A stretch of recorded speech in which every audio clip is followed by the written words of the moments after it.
En fait, le pardon, c'est une réalité qui est très liée aussi à ce qu'on appelle la miséricorde hein, dans la foi chrétienne.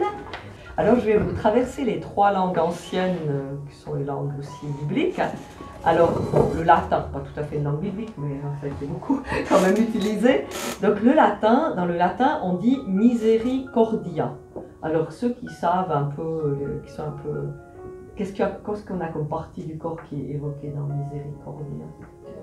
Le cœur, ouais, c'est justement le cœur. Donc, en latin, on a l'idée que la miséricorde, c'est quelque chose, ça donne raison au Padre Daniele, là, que c'est que ça se situe au niveau du cœur. En fait, c'est une façon de dire que c'est un cœur qui est sensible ou par la misère, par la difficulté de l'autre, quoi. Et du coup, si on dit Dieu est miséricordieux, qu'on dit que nous, on est miséricordieux, ça veut dire qu'on a un cœur sensible à la misère, ça peut être spirituel, ou la miséricorde, c'est aussi la misère matérielle, bien sûr, ça prend tout ça. Alors en latin, c'est un peu ça que ça veut dire.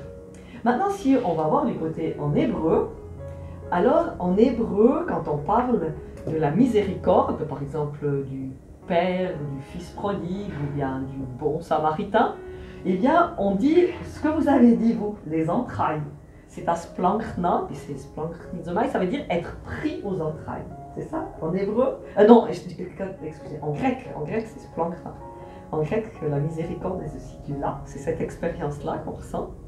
Et puis, alors, en hébreu, en hébreu, souvent traduit faux, mais en hébreu, la miséricorde, en tout cas un des mots qui évoque une partie du corps, parce qu'il y a plusieurs dans toutes ces langues pour dire ça, mais un des mots qui est très important, qui évoque une partie du corps, c'est rachamim. Puis rachamim, en fait, c'est un mot pluriel qui vient du mot rechem, qui veut dire la matrice. Alors en hébreu, l'idée c'est que la miséricorde, c'est dans la matrice. Et c'est assez intéressant, parce que dans le cœur, ça dit des sentiments en latin, en grec on dit comme ça, comment ça nous prend au trip, puis en hébreu finalement, souvent on dit que c'est la traduction, que le grec traduit l'hébreu, mais c'est pas tout à fait juste. En fait en hébreu ça dit, la matrice ça veut dire l'organe qui donne vie, ça veut dire que le pardon, la miséricorde, c'est quand on redonne vraiment vie à l'autre. Soit par les œuvres de miséricorde, hein, quand on donne à manger, à boire, étranger, j'étais accueilli et tout ça, nu j'étais vêtu, soit dans le pardon, on redonne, c'est une façon aussi de remettre au monde et de redonner la vie à l'autre, c'est quelque chose d'intéressant. D'ailleurs, rachamim, c'est utilisé pour alors rechem que pour des femmes, mais au pluriel, c'est utilisé pour Joseph, par exemple, d'Égypte, qui a pardonné à ses frères.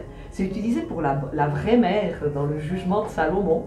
Elle a sa matrice, elle a été prise à la matrice, si on veut traduire exactement. Et puis, c'est aussi utilisé surtout pour Dieu. Très souvent pour Dieu.